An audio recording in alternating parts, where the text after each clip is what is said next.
Well, hello and good afternoon, and welcome to the White House, and specifically welcome to Open for Questions. This is an online forum that we do from time to time where we bring in various officials from the Obama administration and allow you, the public, to ask questions directly of them. And we are live at whitehouse.gov/live, and if you are on that page, just below that player window, there's a little link to Facebook.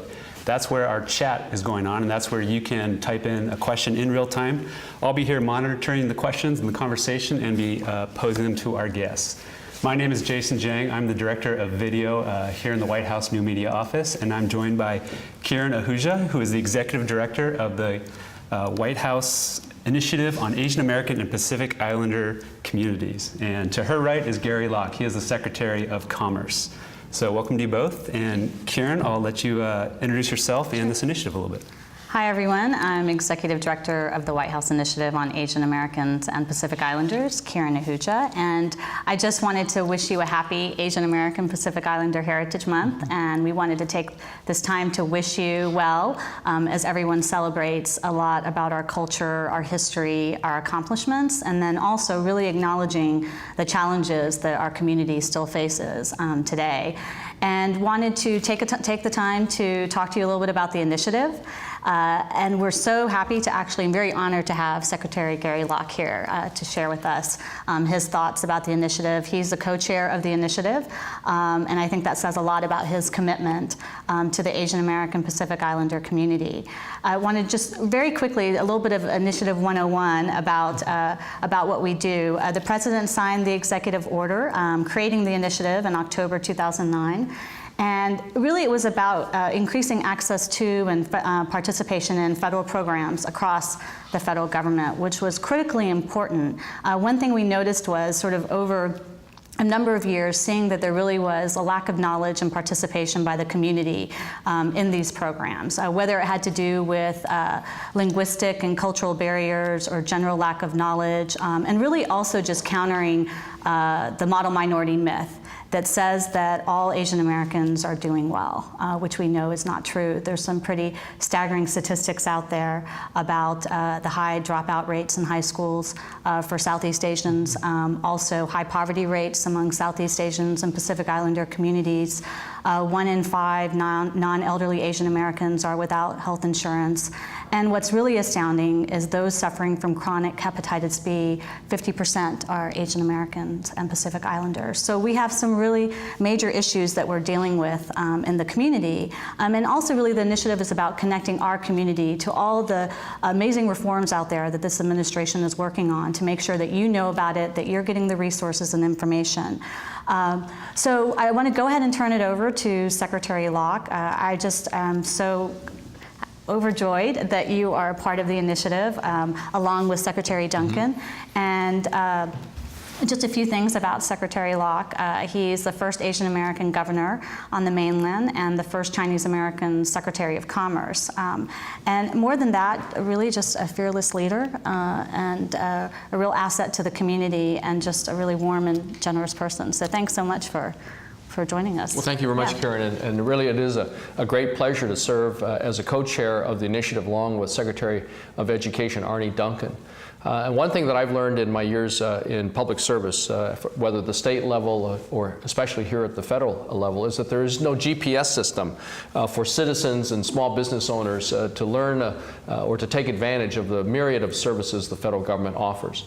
And so that's what this initiative is really all about. And as Kiran indicated, there is a great a myth about Asian Americans and Pacific Islanders as being a model minority, when in fact we have some of the most disparaging some of the most disparate figures with respect to various subgroups within the AAPI community, whether it's Hmong or Cambodians who have some of the lowest college graduation or bachelor's degree in America, to the fact that AAPIs have been most affected by the foreclosure crisis, to also job losses, and some very specific medical problems like hepatitis. And so the purpose of the initiative is really to help the AAPI community understand the huge array of programs and services already made available by the federal government to the entire American population to make sure that these specific subgroups within the AAPI community understand of these services and are able to take advantage of them. Because the Asian American and Pacific Islander community have really long been incredible contributors to the diversity and the strength and the economic prosperity of this country. As immigrants, they came here hundreds of years ago. The first wave of immigrants helped build the Transcontinental Railroad. They fought in our world wars to protect the freedom and democracy that we all take for granted. And they've oftentimes been some of those hardest working merchants and entrepreneurs that have really built up the industrial and economic might of this country. But it is not uniform throughout the Asian American Pacific Islander community. And it's those subgroups that really need to understand the incredible services and programs that the federal government has, as well as what this president has launched and has initiated, so that they truly can have their dreams come true and have a better future for themselves and their families. Yeah. Great. Well, I would encourage all of you watching and on the chat to go ahead and add your questions. There have been a lot of great comments, a lot of excitement about this chat. So go ahead and pose your questions. And I'll start with a question that we had actually solicited some questions beforehand from some online communities around the country. And thanks to Phil Yu, who reached out to his community and pulled in some questions for us. So let's start with an immigration question. This comes from an Elton. Elton writes, "We've been trying to get my cousin to the United States since she was about 8. Now she's over 30. Why does it take so long for people who play by the rules to immigrate to the United States?" Well, I think that's why the president is so firmly supportive of immigration reform in this country. Not only do we have a problem of undocumented, some 11 million undocumented folk here in America already, but we also have problems of enabling family reunification, enabling those who are already here to bring other relatives from all around the world. And we need to understand that we are a land of immigrants. America is a nation of immigrants. Except for the Native Americans, all of us are immigrants, whether first generation or 10th generation, whether our parents came here voluntarily or even involuntarily as slaves. And that strength of America is that diversity of population. And wave after wave of immigrants, whether from Europe, from Asia, Latin America, African continent, have really contributed to that constant renewal of energy and culture and ideas that has really been the bedrock of our economic strength and our diversity of thought. And so we need to continue to make sure that we're bringing new people into this country, enabling them to contribute, but the first priority has to be family reunification. And I know that that's part of the discussion and part of the proposals that the Congress has been putting forth. Great. This question may be a little more in the weeds than the AAPI initiative, but you both mentioned the high prevalence of hepatitis among that population. Could you speak to why that might be or what some of the numbers might be?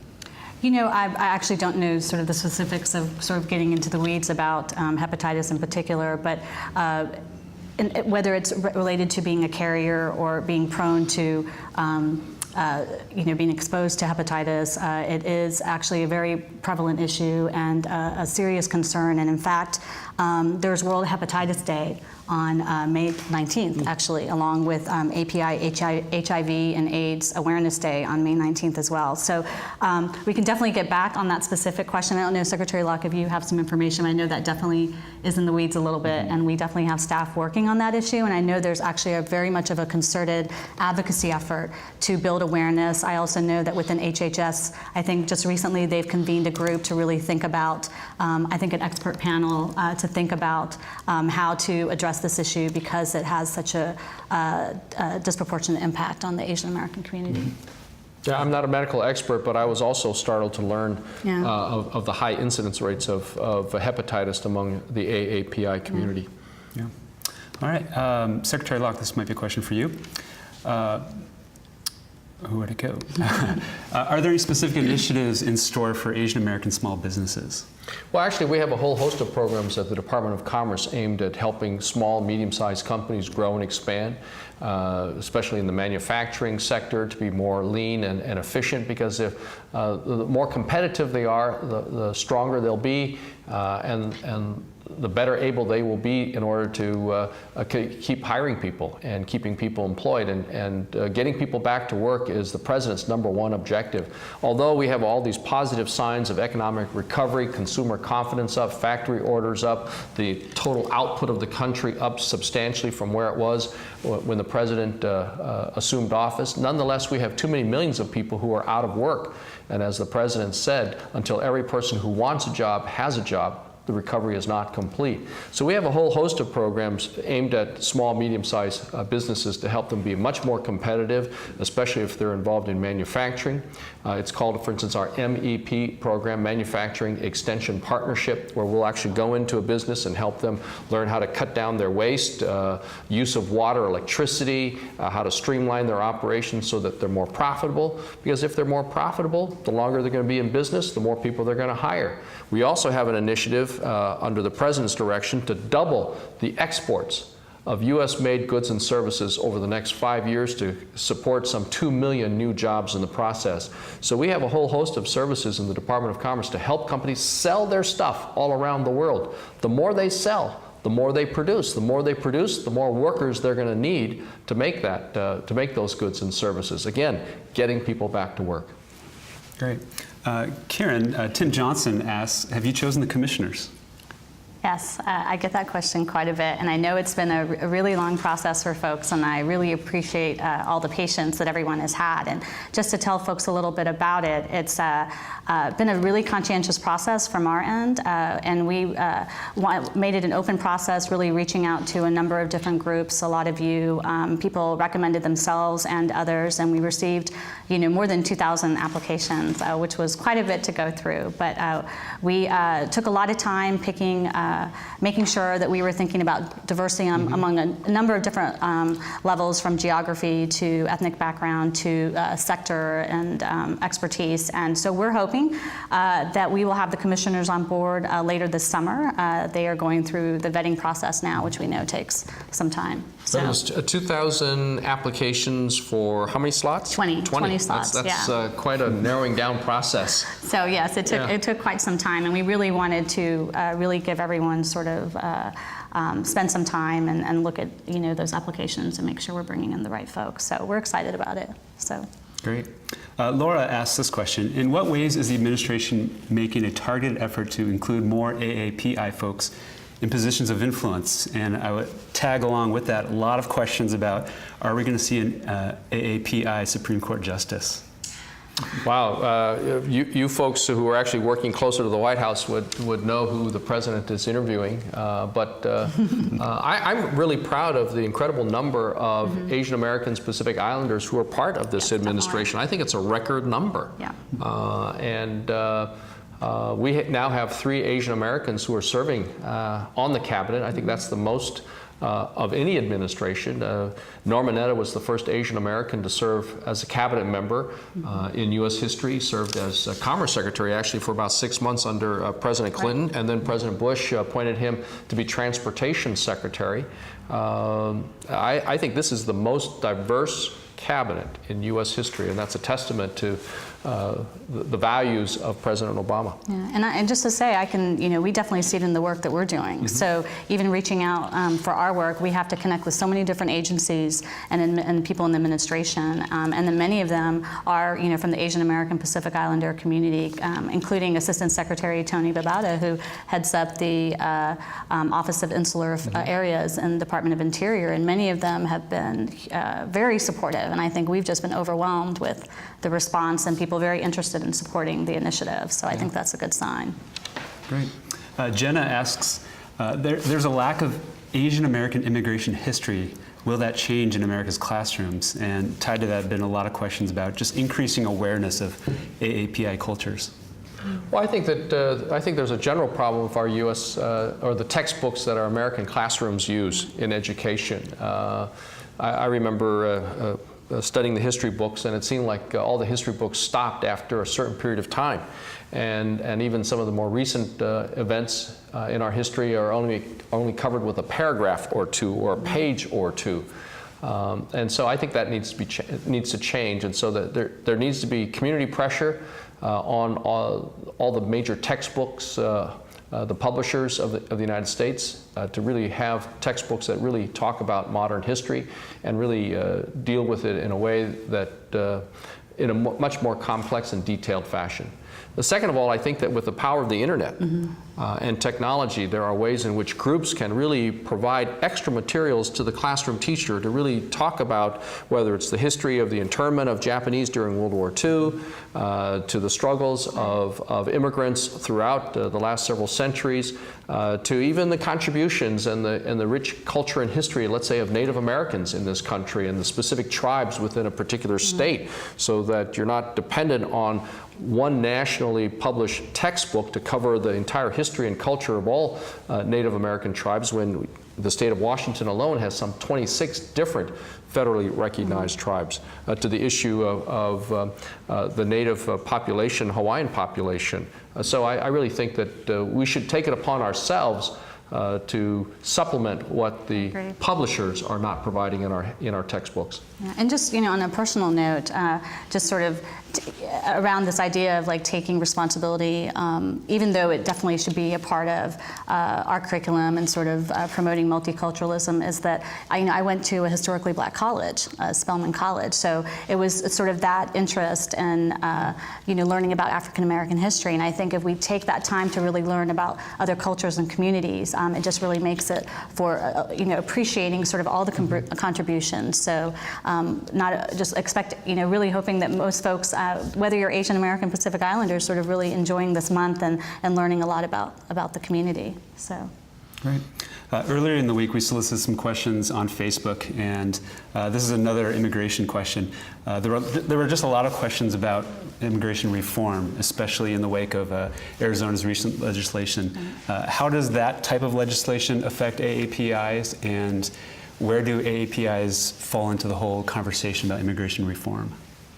Well, I think that we have to be very concerned about the legislation that passed in Arizona. The President has directed members of his cabinet, and especially the Justice Department, to take a look at that.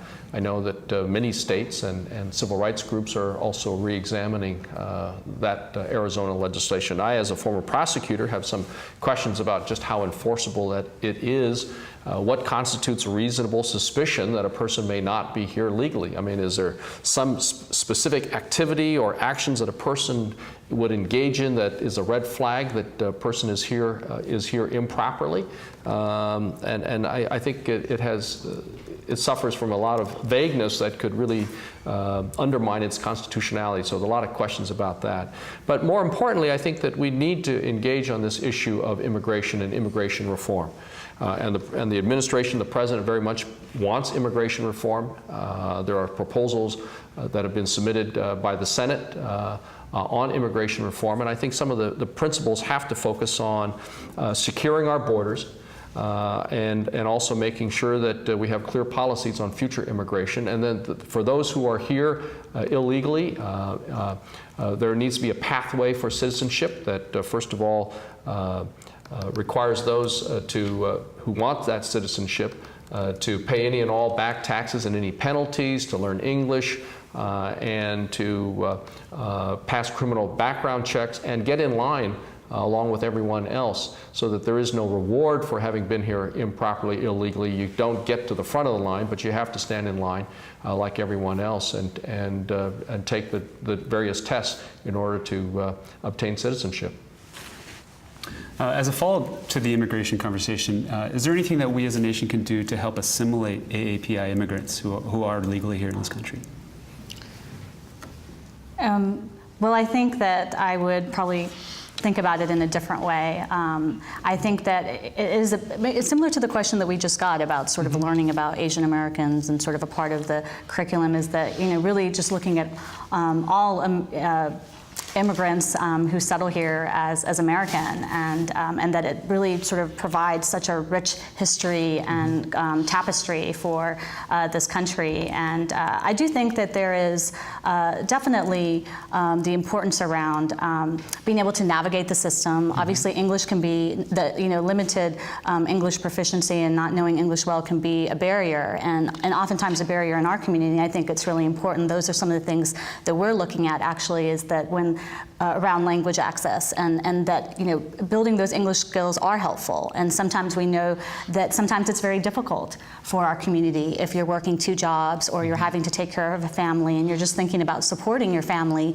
Where do you kind of stick in those English classes, right? And we can think about a lot of our, especially you were mentioning, I think, in sort of growing up, right? That you. Yeah, my mom learned. I learned English when I was going to kindergarten. At the same time that my mom was learning English to become a United States citizen. Right. Yeah. So it definitely sort of should be a part of that. I think that rather than talking about assimilation, really thinking about how do we sort of make sure that we have an inclusive society where we appreciate a lot of these different cultures, and we make sure that people have the tools to really be able to do well in our country, in our society. I don't know. Well, I think that we, of course, want to make sure that as many people as possible learn English, because to succeed here, you need to speak the dominant language.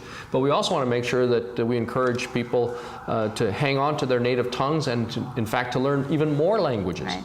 Because we as a country are becoming so diverse, and we have so many businesses encouraging students and young people to learn Mandarin or to learn Spanish or Russian and Japanese. I mean, look at it when so many of the visitors and business people coming to our country speak different languages. If we want our businesses and business people to succeed, they're going to have that familiarity with other languages, history, cultures of other countries.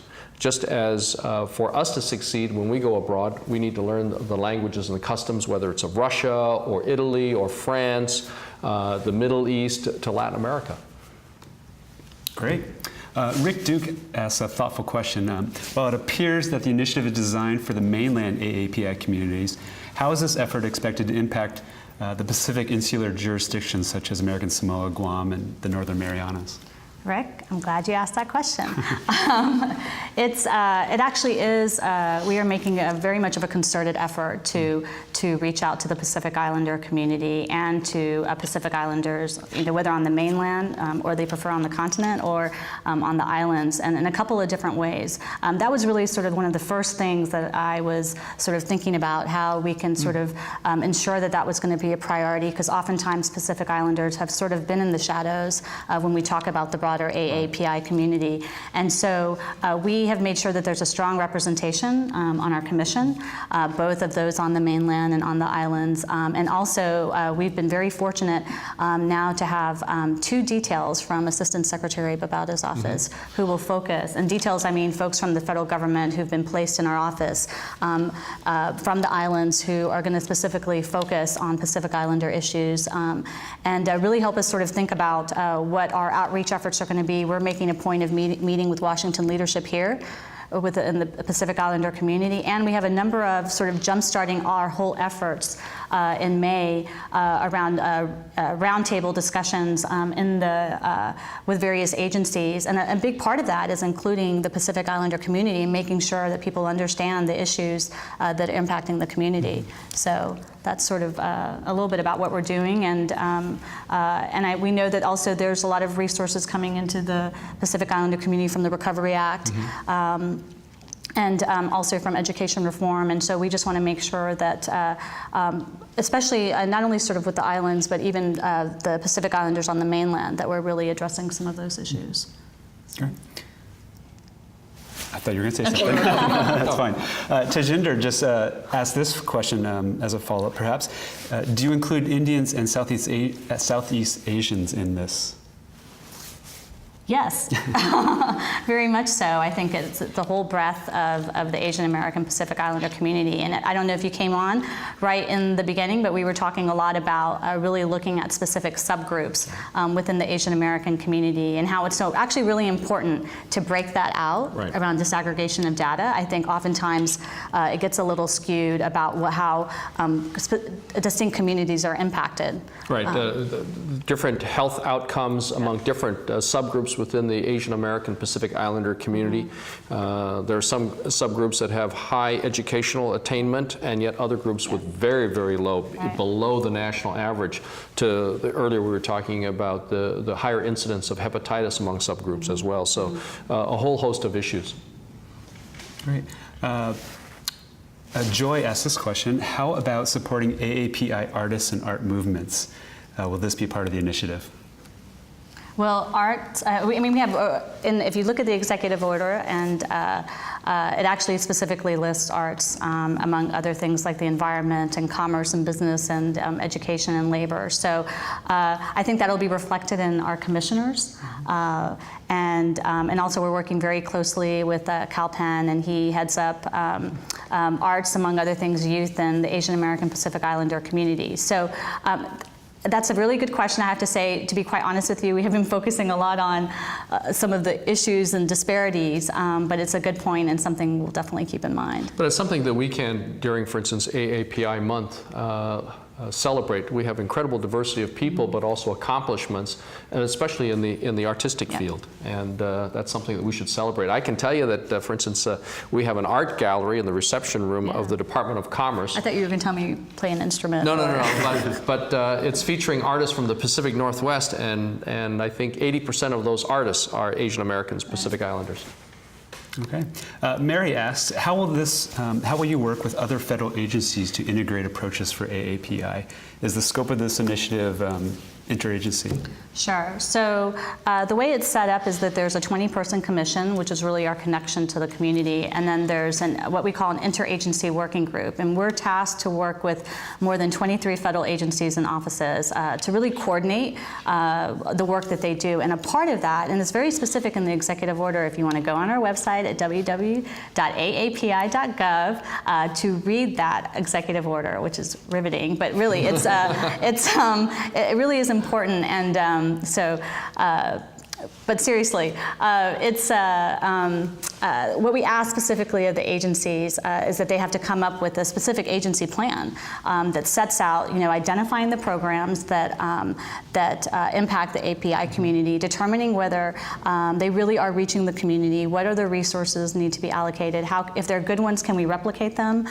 If we need to tailor specific programs to the community, we need to do that, and to set out sort of high priority action items, talk about how they're going to involve the community, as well as look at sort of federal employment numbers. There's a host of things that are going to be asked of the agencies in this interagency working group. And what's great is that Secretary Locke, you're heading that initiative along with Secretary Duncan, which I think makes a really strong statement about how this is a priority for this administration. Well, this is very much a priority for the administration, and this initiative has been completely revamped from the initiative and as it was implemented under President Bush, and of course the initiative was really started under President Clinton. But the point is that we have a whole host of and a huge array of federal services available to the entire population of America. And because of the disparate numbers in terms of whether it's educational outcomes for some subgroups to health outcomes, disparities in health conditions among AAPI, we need to make sure that the AAPI community is fully aware of these services, and that the agencies also be more aggressive in targeting those who are suffering most. And we really simply want to make this partnership between the federal government and the AAPI community much more effective, so that the AAPI community is getting its fair share of federal resources to tackle some of the very issues that are confronting the AAPI community. Great. Mike asks a great wrap-up question. How will you keep this initiative an ongoing engagement so it's not just a one-time event? And how can they stay in touch? Is there a subscription, a mailing list, or some way for them to keep abreast of this initiative? Thanks, Mike. Well, first of all, I think one thing that we're looking at is that we really want the initiative. It's sort of had different homes sort of throughout its history. First, starting at the Health and Human Services, and then being at Commerce, and now in education. And I think that a part of what we're trying to do is really make this a mainstay, as far as that we have a home for a while and sort of really set up shop and sort of get started with the work that we want to do. But at the end of it, I've always talked about one day wanting the initiative to be obsolete. That we really sort of become sort of part of the fabric of the government, sort of in every agency, that there's an understanding. We've built the sort of knowledge of the community within the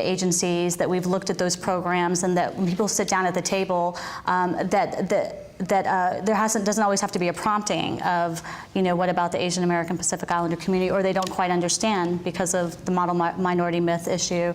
So I think that's sort of my hope eventually, is that that it is something that is around for a while, but I sort of look more long term, and I think a part of that is continuing to have your support, Secretary Locke, and your leadership, Right. leadership, but also the 20 members of the commission or part of the initiative who will really be the interface between the federal government and the communities.